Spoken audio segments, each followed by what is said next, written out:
what their opinions and perspective were on physicians as CEOs of health systems, provider groups, payer organizations, healthcare technology organizations. So that's where the research began, quote unquote, my unscientific. So these are deep dive conversations with it ended up being around 29 healthcare industry leaders, all C-suite level. Many CEOs, some CMOs, about half were physicians, about half were not. There's a lot of good stuff in those 29 or so conversations I had. I may suggest to you, it may be some of the most truthful and honest, valid impressions that any of us are going to hear on a podcast. So I'm really excited to get into this because I do believe, based on what we talked about, you've unearthed some very interesting observations and thoughts.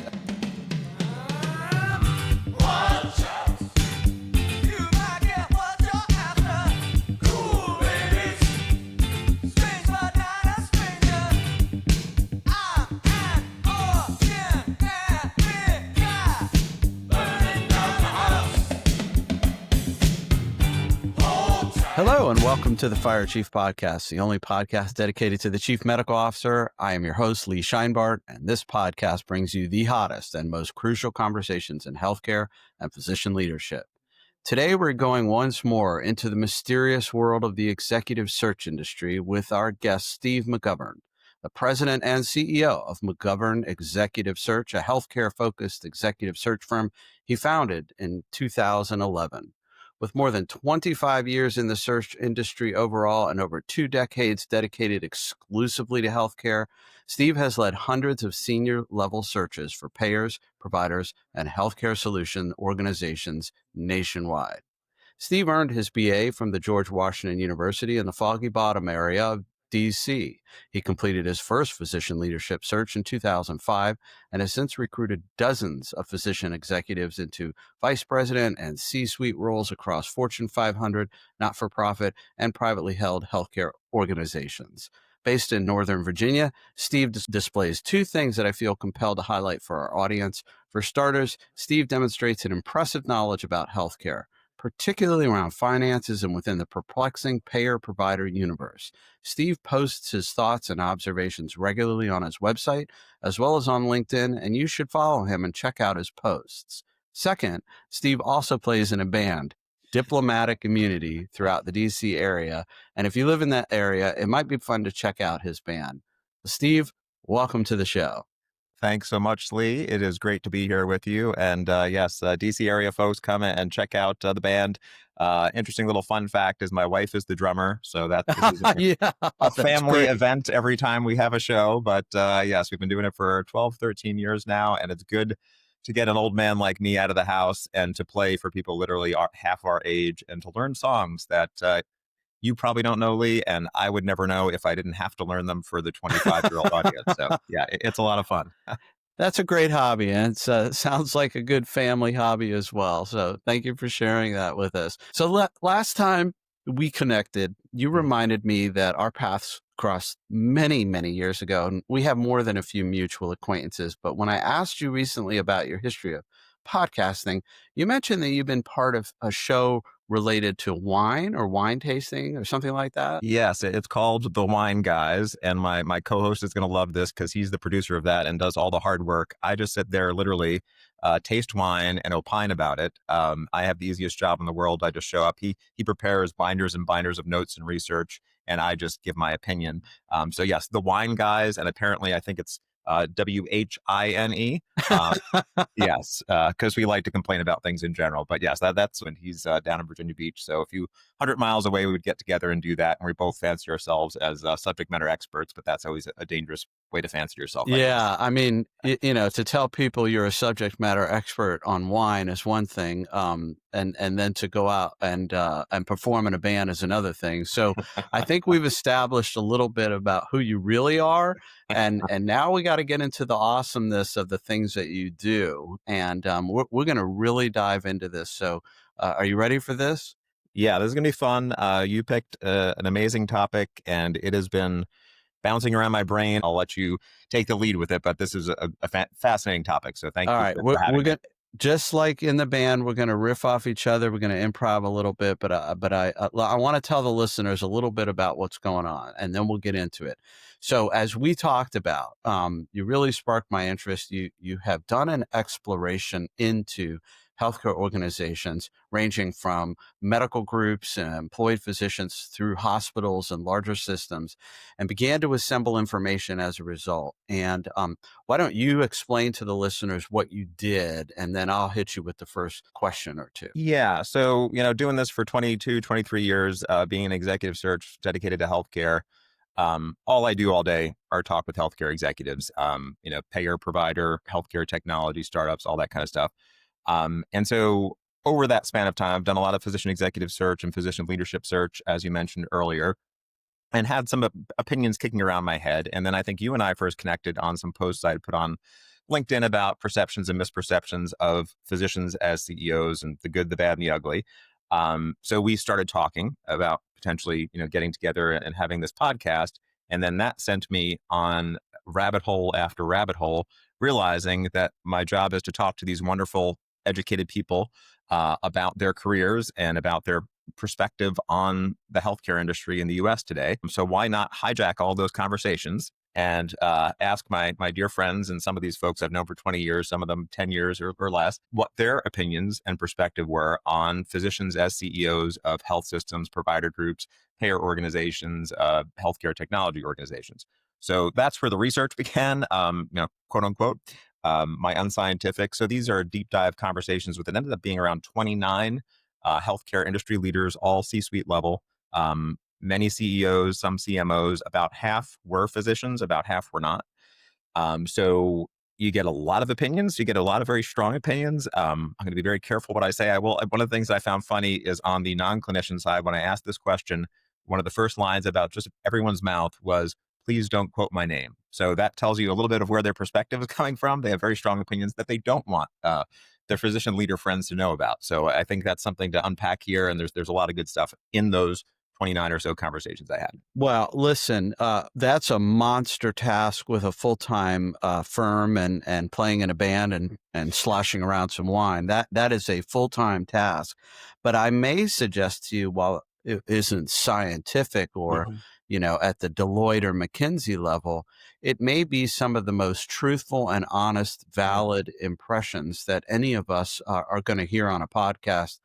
So I'm really excited to get into this because I do believe, based on what we talked about, you've unearthed some very interesting observations and thoughts, and maybe the anonymity actually plays to your favor to really unpack what's going on. So let us start with a basic format here. From this work that you did, roughly what percent of boards seem to prefer a physician as their next CEO? And what are the main drivers that you identified around board preferences for physician CEOs, or the opposite for that matter? Yeah, so that's a tricky question. So we should give credit. You mentioned McKinsey, and that started some of our dialogue about this. They did a article. I'm just looking over here to make sure I quote it, the name it correctly. The next specialty, the physician CEO, Hmm. and they do their own. Not as scientific as my research. I kid, but they do their own research, and they published it, and we're riffing partly off of that. So some of the data that I'm going to present is based on their findings because I did not talk to 29 board members. So I want to make clear a lot of the folks that I did talk with do sit on healthcare boards, coincidentally, at this point. So I don't want to present the number of percentage of boards that are pro or anti physician CEO, but we can ballpark it based on the McKinsey data, based on some Deloitte data that's out there, and it's probably around 20%. And that's up from what the actual facts on the ground are right now. It's about 15% across healthcare, all subsectors of healthcare, of CEOs are physicians. So it seems to be trending in a positive direction. But I think there's more talk about it now than there is actual activity. There have been 50 hospital CEO changes in the last 18 months. And the biggest determinant of whether the CEO was going to be a physician was if the prior CEO was a physician or not. That meant more than all the talking you and I are going to do or any training anyone can do. Which is not to say that it's not possible. As you know, change in our industry happens painfully and slowly, and it has to build momentum. And I think we're at the momentum building point. And I think a lot of things that have happened in healthcare since COVID, on both the provider side and even on the payer side, are pushing us to an inflection point where, hey, we have these really talented, really passionate people who know the industry in some ways better than anyone. Maybe we should start looking at them more seriously as CEO candidates than we have previously. Thank you for clarifying. And yes, that's what sparked our reconnection after many years was your commentary, if you will, on the McKinsey report. And this is a growing phenomenon in the sense of awareness and opportunity. And to your point, if past behavior predicts future and a system or an organization has gained familiarity with physicians as CEOs, sure, that makes more sense. I guess part of what I'm curious about underneath that, do you see some slow trending either in your own observation or the other reports where that is shifting a little bit, that there's more dialogue, more openness, more thought around bringing physicians into that CEO role? Yeah. So I think we kind of need to break up the different parts of the provider world. If you look at the academic medical center world, in my own team's research, about 80% of the larger AMCs are actually run by physician CEOs. And that is continuing to trend in a positive direction. So, meaning that 5 years ago, it wasn't 80%. So that's definitely a sign of hope. Another rabbit hole that I don't want to take you down because it's got a whole, we could do 5 episodes on this, is the healthcare startup space. And I think the stats are something like, 1 out of every 20 of those startups actually are successful at the end of the day. But it is a place where entrepreneurial and business minded physician leaders have gone, and they've actually had a great deal of success. It is giving some attention to the fact that, there's a lot going on, and these are high achieving individuals who have accomplished a lot. And I Well, think that's hey, opening eyes. Steve, yeah, all right. So we hit on academics. We talked about startups. I know there's more, but I want to interrupt, if I may, for Sure. just a second. So what I think a lot of people fail to recognize, and it's not that they don't know it, they just don't put it top of mind. For most physicians, for the period between, say, the 1950s until mid to late 90s, they were by definition business owners slash entrepreneurs because, all day long from early in the morning until roughly sunset, you're busy seeing patients.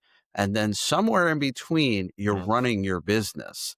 Yeah. All of the work that needs to get done to understand the flow of the money, the borrowing, the paying, the Yeah. billing, and the collection. So I do think that physicians have at least a moderate amount of skills and capabilities. They don't necessarily have capacity because they're busy seeing patients. So you Yeah. hire an office manager, you work with an outside consultant to get things. And so it isn't unexpected that Mm. physicians are able to pivot to the startup universe in health tech and health care, not only because they understand the clinical, but they have the aptitude Yeah. to quote run a business Mm. because they've, for the most part, the past has been a predictor that they can do it. Now, the economics of healthcare have shifted whether physicians want to be that person or not. And we're seeing this wide variation, right? So many physicians are under some kind of employed contract arrangement, approximately 2/3 in the United States. And putting that aside, then we see people in specialties or concierge medicine who are practicing and running a business. Yeah. And so it can still happen. So, anyway, I wanted to share that. Now, so you started with academics, you talked about that entrepreneurial group. What else are you seeing relative to physicians as business leaders and CEOs? Yeah. Great point. So, and thank you for bringing that up. And I think just if I could piggyback on that one little point, of that, family doc who is running a practice and also running a business at the same time. I think one of the dynamics that's changed in our industry is the corporatization of medicine, and that there's no judgment in that. But we're now dealing with multi-billion-dollar companies on both sides of the fence, payer and provider. I think we all know that 60 some odd percent of revenue coming into healthcare is now from Medicare and Medicaid. So that's changed a lot from, being the family doctor who's running a small practice. Um, on the not-for-profit integrated delivery network side, you see a greater percentage of CEOs than you've seen in the past. In the for-profit, it's a little less. If you look at the top 10 for-profit IDNs right now nationally, I think 20%. So 2 out of 10 are the CEOs are physicians. It's closer, or it is 30% if you look at the top 10 not-for-profit IDNs. And then if we're not really focused on the payer space, but payer space has generally been a little bit behind the curve, but you're going to find payer physician CEOs more again in the not-for-profit payer world, regional not-for-profit health plans. We know of some folks who run those and as physician CEOs and are well respected in the industry. So yeah, I think that covers all the buckets if I'm recalling correctly. Perfect. Now, just conjecture, and you can take the fifth. You're not on the stand, but you're on the stand. Um, in the not-for-profit sort of slight trend line that you're hinting at, that we're seeing more. Any thoughts or statements that people made that got inside your head as to why? And I think it's probably obvious as you describe the corporatization of healthcare and why for-profit industry hasn't moved much on that top tier. But in that not-for-profit tier, what do you think's going on if there's a subtle, slight shift towards more physician CEOs? That brings up another other matter that I think we're going to get to, but who's really determining who selects whether there's going to be a physician CEO or not, or whether a physician CEO is a must-have, a nice-to-have, maybe have, or a definitely not have. It's boards of directors, it's governance bodies, and it's those boards at those not-for-profit institutions that are looking at their competitors and peers in in the industry rather, and saying, okay, well, it seems to be something, it's trending, so let's kind of follow their lead because they're so well respected, and let's jump on the bandwagon there. Yeah, I definitely want to go there. So let's hit that right now. So let's just imagine that somebody places this item on the agenda at a board of trustees meeting. We know Joe intends to retire in 18 months. He's given us that time frame. We're all good with that. So let's put on our search. Put that on the item, and somebody wants to talk about the system down the way that has recently brought a physician on. What do you think and as you've leaned into this and you're putting it all together in your mind, what do you think they're saying in those rooms? Pure conjecture on our part. Mhm. What those board members are saying about, is it a good idea, bad idea? I don't know idea about the physician as CEO, what's in favor and what's against, and so on and so forth. Well, I think there again we cut to one of the core qualities or characteristics of our industry. It's risk averse. We're not known for innovation and imagination in the healthcare space, and there's a reason. There are good reasons for that. There are lives at stake, literally, and compliance is a big issue across the board. And doing the right thing when we have such heavily regulated, when CMS is so involved in the administration or the delivery of healthcare and the payment of it at such a great rate.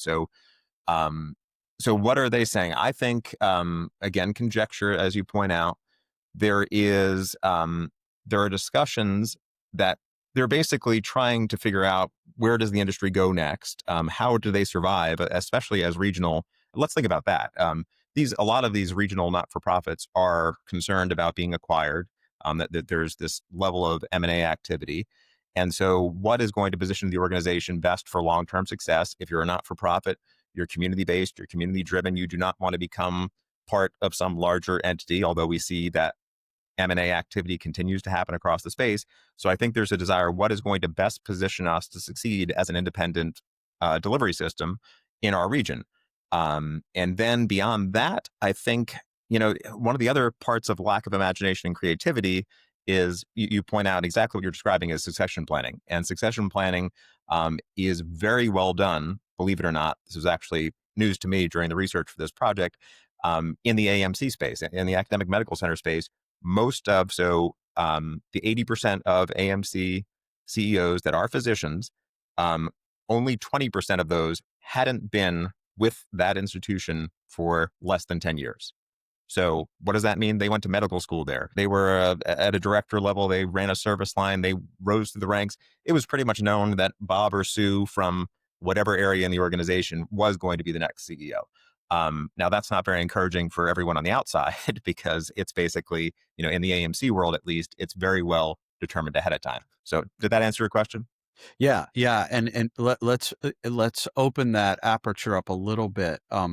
So there's a little comfort zone, a little familiarity. They have this, and it's a very, in my opinion, traditional academic view is this: we grow our own, we know what we're dealing with, our culture. We don't want a lot of change, and I think that's about to get blown up right now because so many institutions have seen a loss of or a decrease in federal support, Yeah. particularly on the research side. And I'm pretty comfortable saying that their war rooms are open and they're trying to figure out what are our additional sources of revenue to fund or float our research mission.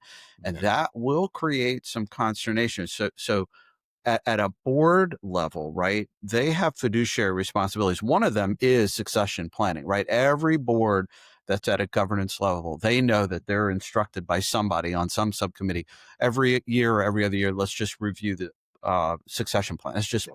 right. They do that, but they have the mission at hand. They have the financial stewardship at hand, and they sort of have the governance obviously at hand. Now, in that middle piece, that financial stewardship, depending on where they're located, we don't want to be acquired. We don't want to run aground. We don't want to explode. And so we need a leader who can march us through this and or at the same time be innovative and stay on the cutting edge and all of the and I'll say the financial impacts, more not so much the corporatization, but all of the economic constraints, the iron triangle they say of healthcare Mhm. economics. It is hard to figure who is the best leader, physician or not, and so I'm tracking with you, but I'm also suggesting that there are responsibilities of the board that can make it a challenge to determine the who, much less their credentials and their background. So, Yeah. your reaction to those statements? Yeah, they're in a difficult spot, boards of regional players like that, and I do think that there is a realization and an understanding that because of everything that's happened in the last 5 years, the level of burnout among clinicians, the level of turnover among leadership positions, not just CEO positions across, both regional and national organizations, that we're at an inflection point. Things need to change. We need to look more creatively at who should be in the C-suite, not just the CEO. And then that kind of cuts to the heart of the matter of what we're talking about here. There are very unique characteristics that we most would acknowledge. Even the ones who are in the nay column among the folks I talk to, the non-physician CEOs, that clinicians bring to the table, and physicians in particular bring to the table, around their empathy, and not only empathy for patients, caregivers, for family members, but also for other docs and other practicing clinicians that have been through the 12-hour shifts, that have been through grueling medical school.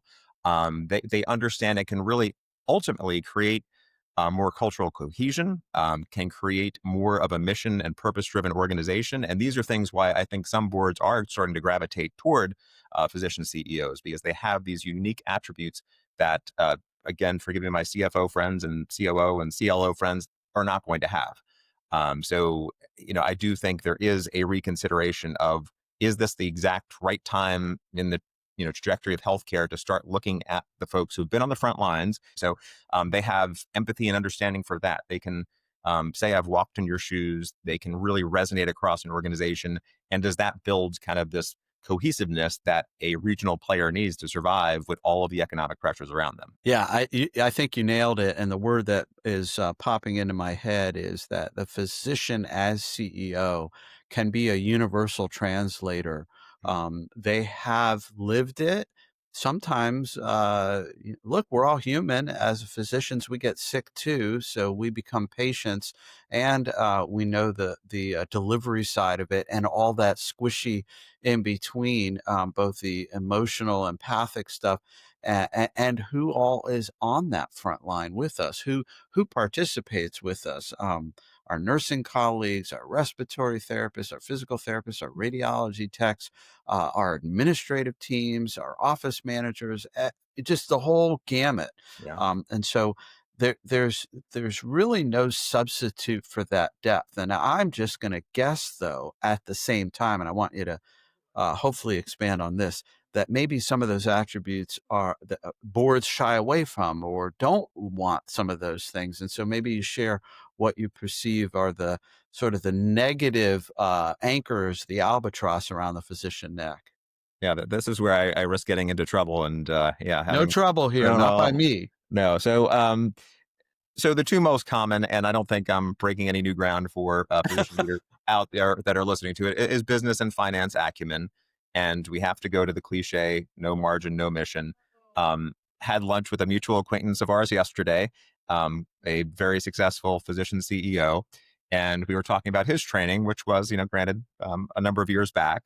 But he remembered getting yelled at by a fellow clinician during rounds when he asked what a medication cost. And that is because it is in the physician ethos to always do what's clinically best for the patient. And there's no consideration of cost. And I'm going to sound like the horrible shill for the payer industry now, but we're all dealing in a population health environment. When you have the government, whether you're a card carrying socialist or a free market libertarian, the government is paying for 60 or more percent of the care in one fashion or another. So we're making collective decisions. As much as we want to, take patient A and go to the nth degree of every possible intervention for that patient, we have to consider the overall cost. And the whole no margin, no mission cliche, as we know, is if a health system keeps on doing everything to the nth degree for every patient, they're not going to exist. They're going to go under. And then where's the mission at that point? And that applies across not for profits, for profits, every organization. You're not going to be there to care for patients if you don't keep in mind the economics of healthcare and understand the economics of healthcare. Whether we like it or not, we're all in this together and we're all in this healthcare ecosystem. So that's one. And now the second, this is where I really get into trouble, more controversial. So I'll put it this way. I think most would agree that medical school training, probably at least up until the last 10 years, I've heard that it's evolved a bit, is very hierarchical. It is not collaborative. It is not, well, what's your opinion? No, if you're the attending physician, your name's on the top of the chart and someone's life is on the line. It is your opinion. What you deem appropriate is going to be the care that is prescribed. That's not the way the corporate world works. And also something that I think even the McKinsey research points out in some of their interviews is as you were slaving away in medical school, and then with your internship and fellowships and all of that kind of fun stuff into your probably mid 30s, the rest of us were going to business school and actually working in corporations and learning. I love this fake term, this made up term that an executive brought up years ago: corponics. How do you speak in corporate speak? How do you speak this business language? How do you interact with fellow executives? One of the physician leaders I spoke with said he got into a lot of trouble early on in his first administrative leadership position because he was used to the Socratic method. And it's great asking 20 questions when you're trying to explore something with fellow clinicians. If you do that in a board meeting or you do that with a bunch of C-suite executives, they're going to get very threatened very quickly and think, who is this guy or gal that's just peppering me with 20 questions? So it's learning to live in the corporate world. And it's a leadership skill set that is not really focused on in medical school, which again is more top down, less collaborative, less interactive. And I'll throw in one last point on that. Within the corporate world, receiving feedback and giving feedback is a day-to-day thing. And that has to happen for corporations to be successful, healthcare organizations to be successful. That is not something that is very common or encouraged in medical school training, as I understand it. Yeah, no, I think we're getting a lot better in that feedback realm. And I work with enough medical students and trainees to appreciate it, but it's more about how to learn. Are you learning how to learn? Can I help you see this from a different perspective? Which is incredible because, when I was in medical school and I wasn't doing well in anatomy, they just sent me to the dean's office and the dean said, get your shit together or you're out. And there's no feedback. I didn't know what I didn't know. And I think we're radically better at our undergraduate medical education. I think we're progressing in our graduate medical education. So I agree with you. What I'm hearing, what I'm translating is that these are leadership skills that are not rigorously taught uniformly in the medical education trajectory. There are pockets of it. There are places doing quite an amazing amount of work on this, and not all physicians that come out of school want to be in these roles that we're talking about. I recognize that, nor should they be. There are some outstanding professional clinicians that have no reason or business being in the business of medicine. They need to be where they are, and they are good there, and they don't need to learn a whole new set of skills to succeed. But those who do want to find themselves in boardrooms have to shift their mindset, and through no fault of their own in their training. Yeah, you need to be more collaborative. You need to be more thoughtful. You need to listen. Your opinions may not matter as much as the opinions of everybody else.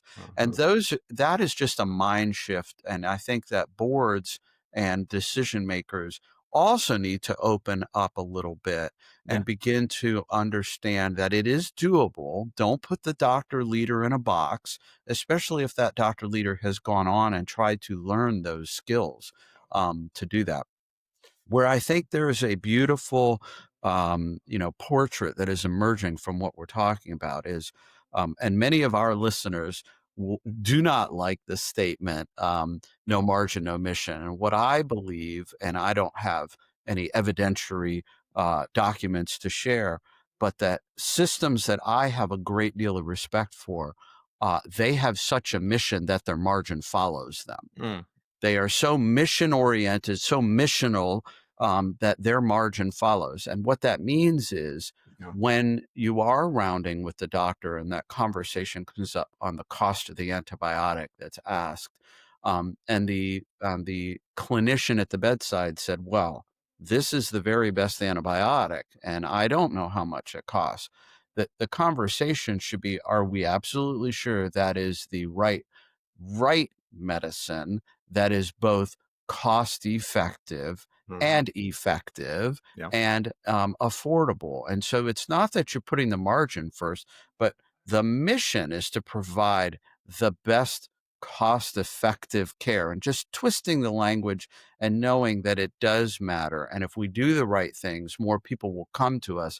And in a volume based world, that matters, and Yeah. in a value based world that matters. So it's very, very subtle. And it's a Mhm. long way of saying I do think that there's an opportunity to lead the mission as the Yeah. board wants, with empathy and compassion and perspective, and be business savvy and be financially astute at the same time. I think you hit the nail on the head in that a lot of this is language that we use, and we, like in a lot of society, we get into our respective corners when you hear terms like value-based care and phrases like no margin, no mission. What rational person or what ethical person would say that no, we don't want to do the best for every patient? No one is saying that, but I think if I'm kind of teasing out what you're saying appropriately, part of the mission is being there for as many patients as possible, and we're only going to be able to do that if we make quality cost considerations around the care that each patient receives. So Yeah, it's very subtle, very nuanced, which is the skill set of a leader, because yeah, leadership is very, very hard.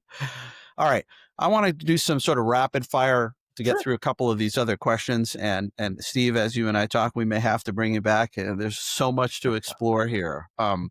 So, what have you learned relative to the views about chief medical officers and how that role fits or doesn't fit on a trajectory towards the CEO seat? Yeah, that's an interesting question. So there is a school of thought that the worst possible thing you can do if you want to become the CEO of a healthcare organization is become the CMO of an organization. And the thinking behind that is you're getting typecast and you're getting kind of thrown into this box as a clinician's clinician or a doc's doc. So what you want to do, and if you're on the leadership path to being a CEO and that's your ultimate goal, it's much more effective or more impactful to own a P&L, to run a service line, to have non-clinical folks report to you, to have to see the holistic parts of the business. What are the cost drivers? Where does a dollar go? Who's paying for what? And understanding that from a more holistic perspective. Another common, pathway is if your health system owns a medical group, um, transition to a COO or a CEO role of that, that's a great stepping stone to a CEO of a health system or the parent organization. So the CMO can get a little kind of boxed in into that clinical track. That being said, of the 28, 29 leaders that I spoke with, half of whom were physician leaders, I can think of three off the top of my head that were CMOs. One, a very CMO of a very large health system, not too far from me, who became the CEO of a hospital as the next step in his career, a multi-billion-dollar hospital in a major American city. So it's very doable. It's very possible. But I guess one of the things, a couple of the terms that came up in talking with the physician CEOs that I spoke with, um, being intentional about all the choices you make and taking the pathway of being a CEO as seriously as you took your clinical training. It is, and the McKinsey article I think is called, the next specialty. And so being relentless in your pursuit of what you don't know, being relentless in trying to understand. One physician CEO said the first administrative leadership meeting he sat in on, the CFO gave all the numbers and he was just flummoxed. He was like, what the heck is this guy talking about? And so he made a point at the end of that meeting, acting with intentionality, to go up to the CFO and say, hey, I want you to explain all of that to me. What does all that mean? And the CFO kind of laughed and said, but you're the CMO. Why do you need to know that? Which again is very revealing. But my friend persisted, and soon enough, he was speaking finance fluently at board meetings. So it's that intentionality and that passion. So CMO can be a path. It's probably not the best path. The best path is when you own every aspect of the business, when you're running a mini kind of CEO shop of your own, and you have all the different levers at your disposal, not just the clinical component. Yeah, no, I 100% agree. There are skills just to become a good CMO. And obviously, I'm very deeply involved in that. And I think that there's a whole nother set of skills to be a CEO. Just because you're a physician doesn't mean you're qualified to be a CEO. Even if you run your own family practice office, or a single specialty group, there are still other things you need to know and to do. And I think your advice is very, very strong about taking on a service line, be an operating officer, run a medical group, so on and so forth. I agree with all of that. Do you think there are some particular milestones or signals in a physician leader's career that tell a board or signal to the board, yes, this person is CEO ready, so that they stop putting the doctor in the box and go, oh, maybe this person doesn't fit into and may be ready. What do you think about that? Yeah, that's a great question, and one that in different variations I posed to a lot of folks that I spoke with in preparation for this discussion. And I think the day you kind of hit on it there, the day you walk into a room and people don't think, oh, there's Dr. Lee Scheinbart.